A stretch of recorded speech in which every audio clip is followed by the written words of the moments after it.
କୁନି କୁନି ପିଲାମାନେ ଆଜିର ଗପ ଆରମ୍ଭ କରିବା। ଠିକ୍ ଅଛି, ଆଜି ଗୋଟେ ବଢ଼ିଆ ଗପ କହୁଛି, ମନ ଦେଇକି ଶୁଣ। ଥରେ କ'ଣ ହେଇଛି ନା, ଗୋଟେ ରାଜ୍ୟରେ ଜଣେ ଜମିଦାର ଥିଲେ। ଜମିଦାରଙ୍କର ବହୁତ ସମ୍ପତ୍ତି ଥିଲା, ବହୁତ ଜମିବାଡ଼ି, ଗାଈ ଗୋରୁ ସବୁ ଥିଲା, ଛେଳି ମେଣ୍ଢା ସବୁ ରଖିଥିଲେ ସିଏ। ତ କ'ଣ ହେଇଛି ନା, ତାଙ୍କର ସବୁ କୃଷକ ସବୁ ସିଏ ଲଗେଇଥିଲେ ନିଜ ଜମିରେ କାମ କରିବାକୁ, ବିଭିନ୍ନ ଚାଷୀକୁ ଦେଇଥିଲେ। କେଉଁ ଜମିଟା କେଉଁ ଚାଷୀକି ଦେଇଥିବେ, ସେ ପୋଖରୀ ତଳ ଜମି କାହାକୁ, ପାହାଡ଼ ତଳେ ଯେଉଁ ଜମି ଅଛି ସିଏ ଆଉ କେଉଁ ଚାଷୀ ନେବ, ଗାଁ ପାଖର ଜମି କେଉଁ ଚାଷୀ, ଏମିତି ସବୁ ବିଭିନ୍ନ ଚାଷୀକି ଦେଇଥିଲେ। ଥରେ କ'ଣ ହେଇଛି ନା, ତାଙ୍କର ଗୋଟେ ଜମିର ଚାଷୀ ଯିଏ ଚାଷ କରୁଥିଲା, ସିଏ କହିଲା ନା ମୁଁ ମୋ ପୁଅ ଘରେ ଯାଇକି ରହିବି, ବହୁତ ଦୂରରେ ଅଛି ପୁଅ, ତାର ଦେହ ଖରାପ ରହୁଛି, ମୁଁ ଆଉ ଚାଷ କରିପାରିବିନି। ସିଏ ଛାଡ଼ି ଦେଇକି ପଳେଇଲେ। ଜମିଦାର ଆଉ କ'ଣ କରିବେ, ଅଲଗା ଚଷାମାନଙ୍କୁ ପଚାରିଲେ ସେଇଟା ନେଇବ କି, ସେ ଜମିଟା ଚାଷ କରିବ କି? ସମସ୍ତେ ମନା କଲେ, କହିଲେ ନା ଆମେ ତ ଯେତିକି ଜମି ରଖିଛୁ ସେତିକି ଚାଷ କରିବାକୁ ବଳ ନାହିଁ, ଆଉ ଅଧିକ କେଉଁଠି ଜମି ଚାଷ କରିବୁ। ଜମିଦାର କହିଲେ ଆଉ ତାହେଲେ କ'ଣ କରିବା, ସେ କ'ଣ ପଡ଼ିଆ ପଡ଼ିବ? ହେଲେ କ'ଣ ହେଇଛି ନା, ସେ ରାଜ୍ୟରେ ଜଣେ ସାଧୁ ରହୁଥିଲେ, ବାବା। ସେ ଗୋଟେ ମଠ କରି ରହୁଥିଲେ, ମଠରେ ସବୁ ବିଭିନ୍ନ ଚେଲା ତାଙ୍କର ଶିଷ୍ୟମାନେ ବି ରହନ୍ତି। ଏଇ ଜମିଦାର ଜଣକ ସେ ସାଧୁଙ୍କୁ ବେଶ ମାନନ୍ତି, ତାଙ୍କର ଯାହା ଅସୁବିଧା ସୁବିଧା ଯାହା ଯାଇକି କୁହନ୍ତି, ସେ ଯାହା ଉପଦେଶ ଦେବେ ସେ ଅନୁସାରେ କାମ କରନ୍ତି।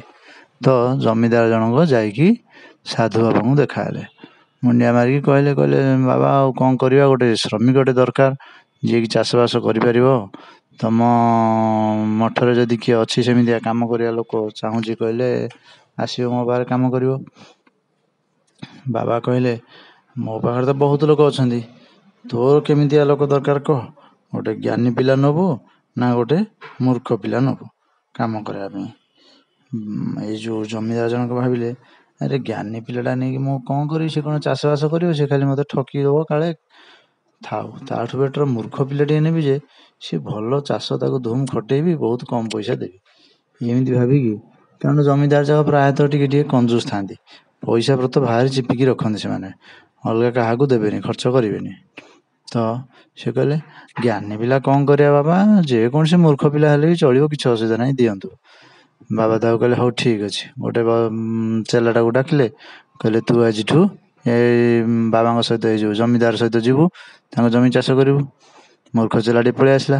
ଗଲାବେଳକୁ ପଛରୁ ବାବା ଜମିଦାର ଡାକି କହିଲେ ବାବୁ ନେଉଛୁ ଯେ ମନେ ରଖିଥା, ଏଇଟା ମୂର୍ଖଟା, ଆକୁ ଯାହା ବି କାମ ଦେବୁ ଟିକେ ବୁଝେଇକି ଠିକ୍ ବାଗରେ କାମ ଦେବୁ, ନହେଲେ ସେ କରିପାରିବନି। ଜମିଦାର କହିଲେ କିଛି ଅସୁବିଧା ନାହିଁ, ମୁଁ ତାଠୁ କାମ ଆଦାୟ କରିଦେବି, ଆପଣ ଭୟ କରନ୍ତୁନି, କହିକି ତାକୁ ନେଇକି ପଳେଇଲେ। ନେଇକି ଯାଇକି ବିଲକୁ ଗଲେ। ବର୍ଷା ଦିନ ଆସିଲାଣି, ଚାଷବାସ ସବୁ ହେଉଛି।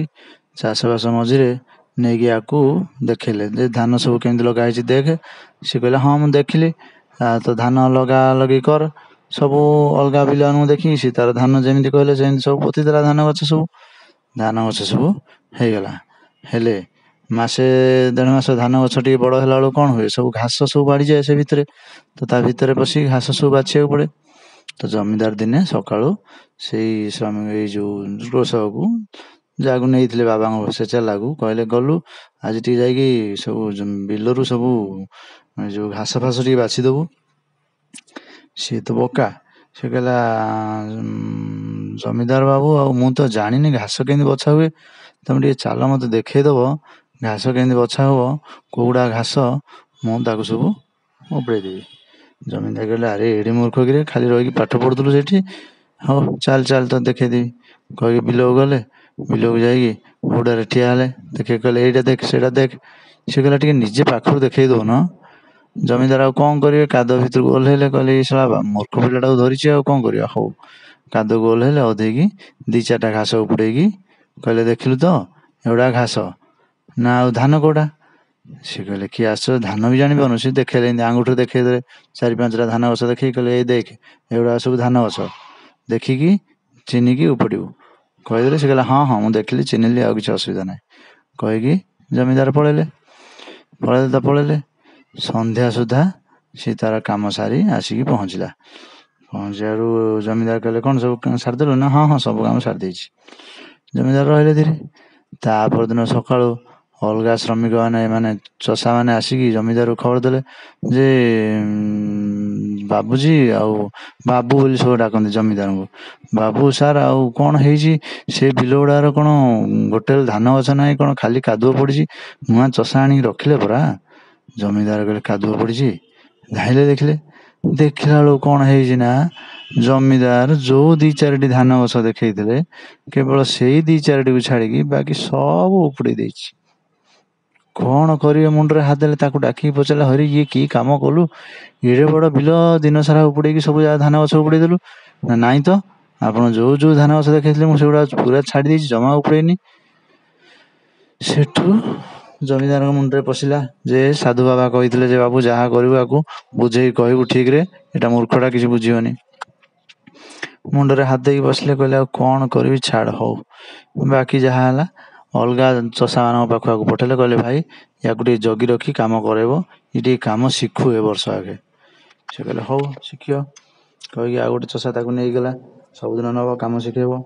ହେଲେ ଧାନ ଗଛରେ ଯେତେବେଳେ କେଉଁ ଜାଗାରେ ସବୁ ପୋକ ଲାଗିଯାଆନ୍ତି, ସେ ସବୁ କ'ଣ କରନ୍ତି ନା, ପୋକ କାଳେ ଡେଇଁବ ଆଉ କେଉଁ ବିଲକୁ ପଳେଇବ କହିକି ସେଇ ଜାଗାଟାକୁ ସେମାନେ ମୋଇ ଦିଅନ୍ତି, ମାନେ ଗୋଟେ ଲେବେଲ୍ କରିଦିଅନ୍ତି, ତାକୁ ଚିକଣ କରି ଲେବେଲ୍ କରିଦେଲେ ସେ ଗଛ ଗୁଡ଼ା ପଚିଯିବ, ନଷ୍ଟ ହେଇଯିବ, ତାରି ଉପରେ ଅଲଗା ଗଛ ସେମାନେ ଲଗେଇଦେବେ। ତ ଇଏ ଦେଖିଲା ସେସବୁ ଧାନ ଗଛକୁ ସେମାନେ ସବୁ ମୋଇ ଦେଉଛନ୍ତି। ସେ କହିଲା ଆରେ ଧାନ ହେଇ ଆସିଲାଣି ପୁରା ପାକଳ ଅବସ୍ଥା। ନା ନା ନା, ପାକଳ ହେବ ଯେ ଏଗୁଡ଼ା ଟିକେ ପୋକ ଲାଗିଗଲାଣି, ତ ୟାକୁ ସବୁ ମୋଇ ଦେଇଦେବା, ଏତିକି ନଷ୍ଟ ହେଇଯାଉ ବରଂ ଆଉ କେଉଁ ବିଲକୁ ପୋକ ନ ଯାଆନ୍ତୁ କହିକି ସେ ସବୁ ମୋଇ ଦେଲେ। ଇଏ ଦେଖିଲା ଠିକ୍ ଅଛି, ମୋଇ ଦେବା ଶିଖିଗଲା। ଦିନେ କ'ଣ ହେଇଛି ନା, ଧାନ ଗଛ ପାଚି ଆସିଲାଣି ଧାନ, ଇଏ ତାର ଦେଖି ଆସିଲା, ସକାଳଟାରେ ଆସିଲା ଦେଖିଲା 2-4ଟା ଗଛରେ ପୋକ ଅଛନ୍ତି।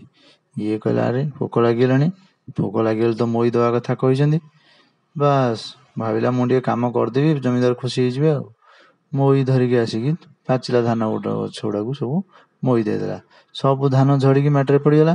ସକାଳୁ ଅଲଗା ଶ୍ରମିକ ମାନେ ଚଷାମାନେ ଆସିଲା ବେଳକୁ ଇଏ ଧାନ ଗଛ ସବୁ ଗୋଟେ ବିଲକୁ ପୁରା ନଷ୍ଟ କରିସାରିଲାଣି ଧାନ ମୋଇ ଦେଇକି। ସେମାନେ ସବୁ ପାଟି କଲେ ଆରେ ଇଏ କ'ଣ କଲୁ? ଡାକିଲେ ଜମିଦାର। ଜମିଦାର ଦେଖିଲା, କହିଲା ଆରେ ପାଚିଲା ଧାନ ଗୁଡ଼ା କାହିଁ ମୋଇ ଦେଲୁ? ନା ସେ ବା ପୋକ ଥିଲା ତା ଉପରେ। ରାଜା ଏଇ ଜମିଦାର କହିଲେ ଗଲା, ଇଏ ତ ଯୋଉ କଥା ଶୁଣିଛି, ସାହୁ କହିଛି ପାକଲା ଧାନକୁ ମୋଇ ଦେଇଛି, ଇଏ ସେଇଭଳିଆ କଥା ଆଉ। ପୁଣି ତାକୁ ବିଗିଡ଼ିଲେ, କହିଲେ ତୋତେ କ'ଣ କୁହା ହେଇଥିଲା? ତୁ ବା ପଚାରିକି କରିଥାନ୍ତୁ କାହାକୁ, ତୁ ନିଜେ ନିଜେ କାହିଁ କଲୁ ଏ କାମ? ଯା, ତୋତେ ଆଉ ଆଜିଠୁ କୌଣସି କାମ ବି ଦେଇ ହୁଏନି କହିକି ସବୁ ଶ୍ରମିକକୁ ମାନେ ସବୁ ଚଷାଙ୍କୁ କହିଲେ ବାବୁ ୟାକୁ ଯାହା କରୁଥିବ ଡାଇରେକ୍ଟ ଏଇ କାମ କରେ ବୋଲି କହୁଥିବ, ମନ ଇଚ୍ଛା କାମ ଇଏ କରିଦେଲେ ସବୁ ନଷ୍ଟ ହେଇଯିବ। ଗଲା ଏମିତି କିଛି ଦିନ ପଳେଇଲା। ଧାନ ସବୁ ପାଚିଲା, ବାକି ବିଲର ଧାନ ସବୁ ଚଷାମାନେ କାଟି କୁଟି ବସ୍ତା ବସ୍ତା କରି ଶଗଡ଼ରେ ଲଦି ଆଣିକି ଥୋଇଲେ। ହେଲେ ୟାକୁ କେହି କିଛି କାମ ଦେଉନାହାନ୍ତି। କାଟିବାକୁ କହିଲେ କାଳେ ଧାନ ଗଛ ସହିତ ଆଉ କ'ଣ କାଟିଦେବ, ବସ୍ତାଟା ରଖି କହିଲେ ଆଉ କ'ଣ କରିଦେବ। ତେଣୁ ୟାକୁ ଖାଲି ଶଗଡ଼ ଠେଲେ, ଗାଈଟାକୁ ବଳଦଟାକୁ ଧରିକି ଆସେ, ଗାଈର ଗୋବର କାଢ଼େ, ଏମିତିଆ କାମରେ ସବୁ ଲଗାନ୍ତି। ଗଲା ଇଏ ତା ଖାଇ ପିଇକି ଗଣ୍ଡି କାଢ଼ିକି ଅଛି। ତାକୁ ଧାନ ସବୁ ଆସିକି ଯେତେବେଳେ ଘରେ ଗଦା ହେଲା, ଜମିଦାର ଦେଖିଲା ଏଇ ଲୋକଟି କିଛି କାମ କରିନି, ବାକି ଚଷାମାନେ ତ ସବୁ କଲେଣି। କହିଲା ଠିକ୍ ଅଛି, ଆକୁ ଗୋଟେ କାମ ବତେଇଦେବି ଆଉ କହିକି କହିଲା ଏଇ ସବୁ ଶଗଡ଼ରୁ ସବୁତକ ଧାନ ବସ୍ତା ତୁ ଏକୁଟିଆ ଟେକିକି ନେଇକି ଗୋଦାମ ଘରେ ରଖିବୁ। ଏଇ କାମଟି ତୋର ଆଜି ସନ୍ଧ୍ୟା ସୁଦ୍ଧା ତୁ ଏ କାମ ସାରିବୁ। କହିଲେ ସେ କହିଲା ହଁ କରିଦେବି। ଧାନ ବସ୍ତା ବୋହିକି ନେଲା, ବୋହିକି ନେଇକି ଗଦେଇ ଗଦେଇ ଗଦେଇ ଗଦେଇ ରଖିଦେଲା। ସବୁ ଶଗଡ଼ର ସବୁ ଧାନ ସରିଗଲା। ଜମିଦାର କହିଲା ହେଲା ନା? ହଁ। ଜମିଦାର ଖୁସି ହେଲା, କହିଲା ଯାହା ହଉ ଗୋଟିଏ କାମ ତ ମନ ଦେଇକି କରିଛି। ଗଲା ଯିଏ ଯାହାର ରାତି ରହିଲେ। ରାତି ହେଲା ପରେ, ରାତି ଖାଇବା ସମୟ ହେଲା ବେଳକୁ ଜମିଦାର ଖୋଜିଲେ ଯେ ତାଙ୍କ ବୁଢ଼ୀ ମାଆଟା କାହିଁ ନାହିଁ। ସେ କହିଲେ ଆରେ ବୁଢ଼ୀ ମାଆଟା ମୋର କୁଆଡ଼େ ଗଲା? ନା ଥିବ ଏଇଠି କୋଉଠି, ଆଉ ଚାରିଆଡ଼େ ଖୋଜା ହେଲା କୋଉଠି ବି ନାହିଁ, କୋଉଠି ନାହିଁ କୋଉଠି ନାହିଁ, କୁଆଡ଼େ ଗଲା ବୋଲି କହିଲେ। ଜମିଦାରଙ୍କର ସେ ଯୋଉ ସାହୁବାଣୀ ତାଙ୍କ ସ୍ତ୍ରୀ ଯିଏ, ସେ କହିଲା ଆଜି ବା 4ଟା ବେଳେ ସେ ମୋ ସହିତ ଝଗଡ଼ା କରିଥିଲେ, ଯାହା ମୁଁ ଏଇଠି ଆଉ ରହିବିନି ଖାଇବିନି କହିକି ଗଲେ। ନା କୁଆଡ଼େ ଗଲେ? ନା କିଏ ଜାଣି, ସେ ତ ଆର ଘର ଆଡ଼େ ଗଲେ, ସେ ତ ବାହାରକୁ ଯାଇନାହାନ୍ତି, କାରଣ ମୁଁ ଗେଟ୍ ପାଖକୁ ଚାହୁଁଥିଲି କାଳେ ରାଗିକି ପଳେଇ ବୋଲି ସେ ବାହାରକୁ ଯାଇନାହାନ୍ତି, ଏଇଠି କୋଉଠି ଥିବେ। ଚାରିଆଡ଼େ ଖୋଜା ପଡ଼ିଲା, ଖୋଜୁ ଖୋଜୁ ଖୋଜୁ ଖୋଜୁ ସେଇ ଚଷାଟିକି ଦେଖିକି ଜମିଦାର ପଚାରିଲା ଆରେ ତୁ ଦେଖିଛୁ କି ରେ ବୁଢ଼ୀକି, ଆମ ବୁଢ଼ୀ ମାଆକୁ ଆମର? ନା ହଁ। ନା କୋଉଠି ଅଛନ୍ତି? ନା ସେଇ ଗୋଦାମ ଘରେ। ନା ଗୋଦାମ ଘରେ କୋଉଠୁ ଆସିଲେ ସିଏ? ଯାଇକି ଦେଖିଲା ବେଳକୁ ଗୋଦାମ ଘରେ କିଛି ନାହିଁ। ଖାଲି ଧାନ ଗଦା ହେଇଛି। ସେ କହିଲେ ଆରେ ଗୋଦାମ ଘରେ ତ ଖାଲି ଧାନ ଗଦା ହେଇଛି। ନା ହଁ ସେ ଧାନ ଗଦା ତଳେ ସିଏ ଅଛନ୍ତି। ଇଏ କହିଲେ ଆରେ ସରିଗଲା କଥା। ଧାନ ଗଦା ତଳେ କୋଉଠୁ ଆସିଲେ?